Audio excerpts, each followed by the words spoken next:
Halo pemirsa, serunya di Jalan Perintis Kemerdekaan, di ujung Simpang 5, Jalan Terowongan Underpass yang betul-betul bisa mengurangi kemacetan dengan adanya underpass terowongan ini yang merupakan simpang 5 dari Mandai, masuk tol, masuk Perintis dan Bandara Lama dan Bandara Baru.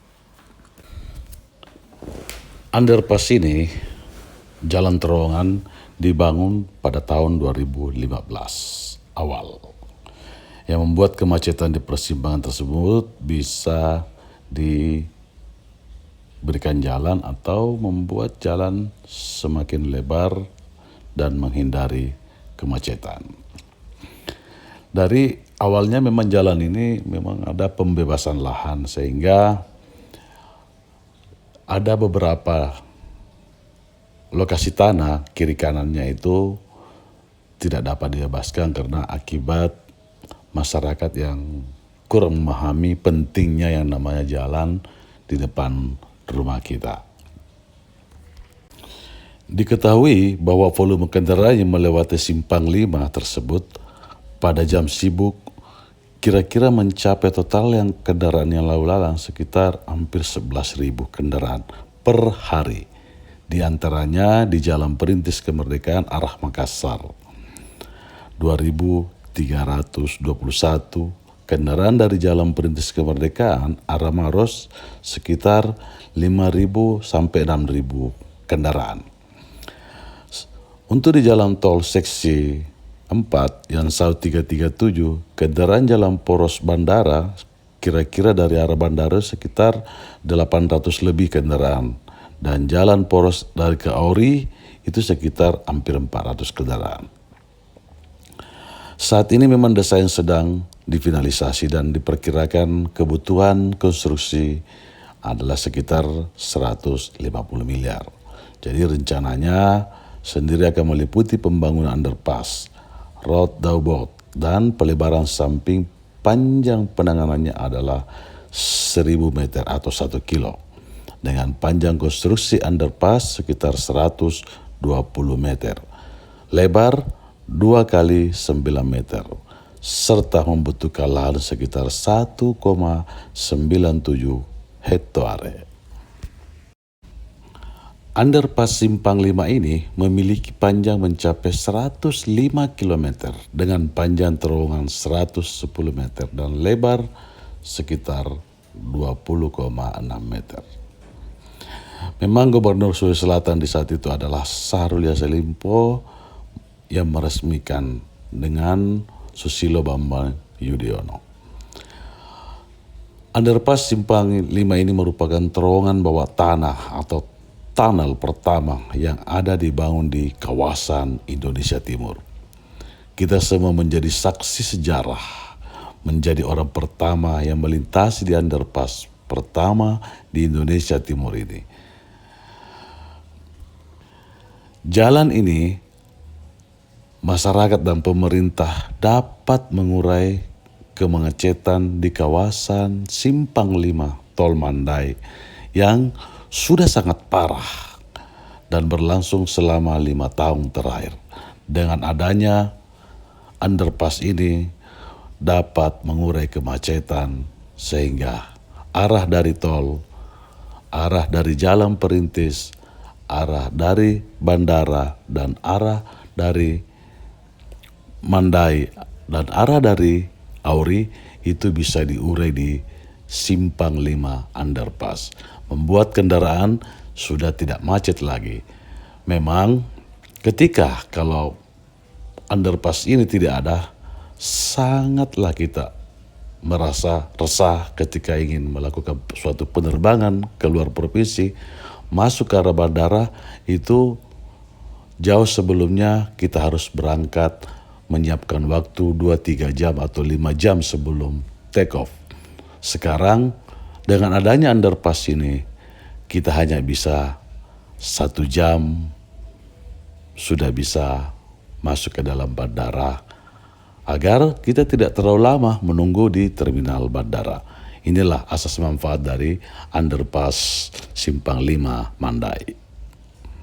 Dengan adanya jalan underpass ini membuat kita jadi nyaman masuk ke Bandara Sultan Hasanuddin. Saya menceritakan tentang sejarah Bandara Internasional Sultan Hasanuddin. Dulunya bernama Lapangan Terbang Kadieng dan sudah melayani rute internasional.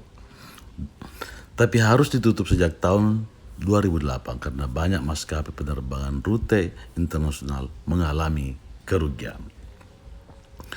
Lapangan Terbang Kadieng atau Bandara Lama Sultan Hasanuddin beroperasi dengan rute komersil pertama kali dengan tujuan Surabaya.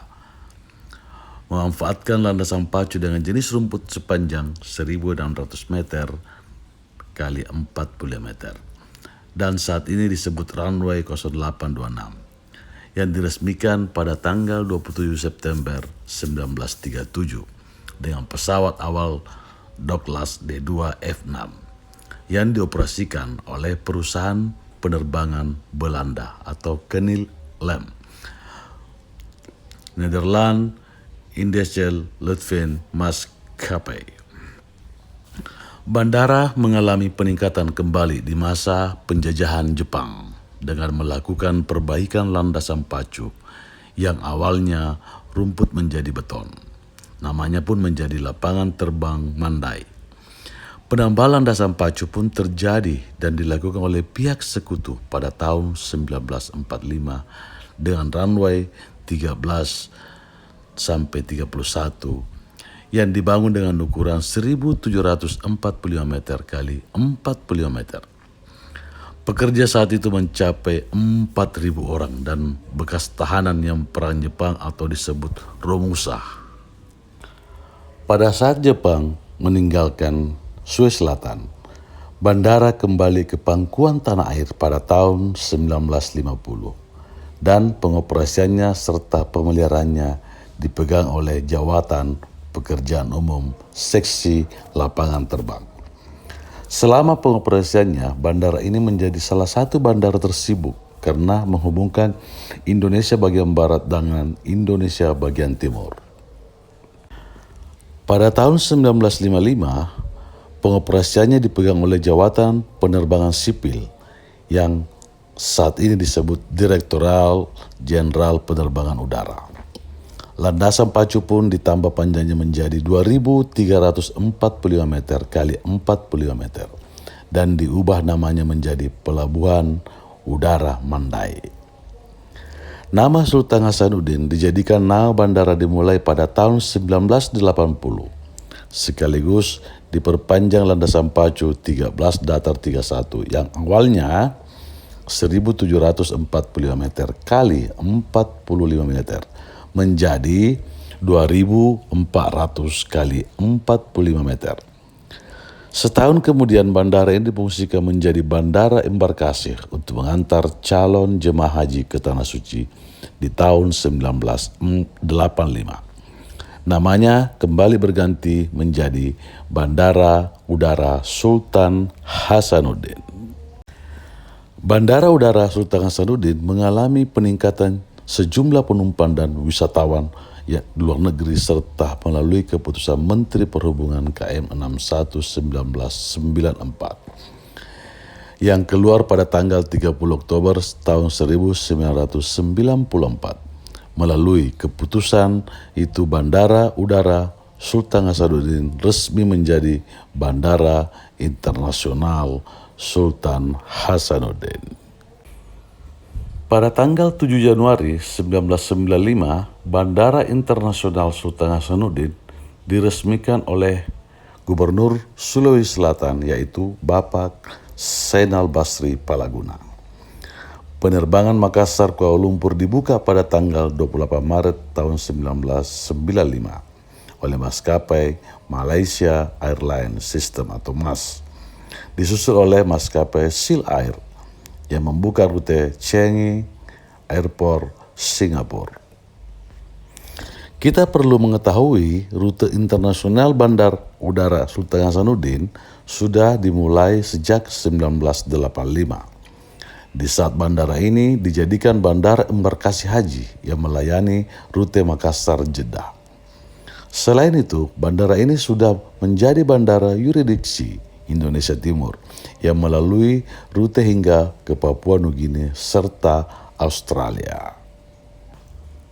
Ada hal yang sangat mengejutkan terjadi ketika tanggal 28 Oktober 2006 sampai dengan pertengahan 2008. Rute internasional terhenti total ketika rute Makassar Singapura ditutup oleh Garuda Indonesia karena mengalami kerugian besar. Mengikuti jejak Malaysia Airlines, Sil Air yang lebih dahulu menghapus rutenya ke Makassar. Praktis saat itu hanya penerbangan haji menuju Jeddah yang tetap beroperasi. Sejak Bandara Internasional Sultan Hasanuddin dipindahkan ke gedung terminal baru, praktis gedung terminal terbengkalai. Terbengkalai terminal lama itu, walaupun pada awalnya masih ada aktivitas dari manajemen Angkasa Pura II yang beroperasi, namun mulai 2009 semua aktivitas terhenti, puncaknya pada tanggal 14 Agustus 2016. Gedung terminal bandara lama terbakar dan menghanguskan seluruh bangunan dari ujung barat sampai ke timur. Sebelum kejadian bandara lama sering dijadikan area parkir pesawat perintis dan pesawat TNI Angkatan Udara. Bandara Sultan Hasanuddin menempati terminal baru dengan konstruksi bangunan yang lebih unik. Di dalam area tunggu terdapat miniatur kebanggaan kapal pinisi khas Sulawesi Selatan. Di depan terminal juga terdapat air mancur yang menjadi objek foto para wisatawan Patung Perunggu dan Sultan Hasanuddin. Sekarang sudah berubah lagi. Bandara yang saat ini menyongsong tema Airport City dilengkapi dengan area rumah sakit yang berada di sekitar bandara, hotel budget bagi para wisatawan yang tanpa harus keluar bandara untuk menunggu waktu transit di hotel. Di sini terdapat juga banyak area makanan dan oleh-oleh menjadikan bandara menjadi business center terbaik. Bandara Internasional Sultan Hasanuddin kini juga sudah menjadi bandara terpadat dan melayani penerbangan seluruh wilayah Indonesia yang terhubung dengan berbagai bandara kota-kota besar lainnya. Hampir semua maskapai menjual tiket perjalanan ke Makassar, baik internasional maupun domestik. Bandara ini pun mendapat predikat ketiga bandara terbaik di Indonesia dengan menyabet penghargaan pada tahun 2011. Dan juga penghargaan sebagai bandara dengan pelayanan terbaik serta toilet terbersih. Penghargaan tertinggi tahun 2012 mendapat penghargaan dari Kementerian Perhubungan dalam Bandara Award sebagai bandara terbaik. Tahun-tahun akan datang memang selalu digunakan bandara ini sudah digunakan oleh tipe pesawat Boeing 747, dimulai dengan penerbangan menggunakan pesawat Saudi Arabian Airlines yang melayani rute ke King Abdul Aziz Airport. Ya, jika kamu beruntung dan melewati landasan pacu lama, maka kamu akan melihat jejeran pesawat Sukhoi karena area bandara lama saat ini sudah diaktifkan sebagai Lanut Sultan Hasanuddin, Tentara Nasional Angkatan Udara. Bahkan landasan pacu pun sudah ditambah dengan jarak 3.100 meter kali 45 meter. Dengan kode runway 03 datar 21, maka ketepatan dan ketibaan dan keberangkatan akan lebih terjamin sesuai tepat waktu. Area parkir pesawat juga sudah menjadi lebih besar dan area tunggu sudah dilengkapi dengan airport text brakes. Sehingga kamu tidak perlu naik bus untuk menuju ke pesawat. Walaupun tidak semua penerbangan menggunakannya. Yang paling aktif menggunakannya adalah penerbangan internasional yang berada di ruang tunggu 6. Sekalipun itu semua sudah menggunakan tangga yang tidak perlu menggunakan kendaraan mobil. Semua maskapai. 3.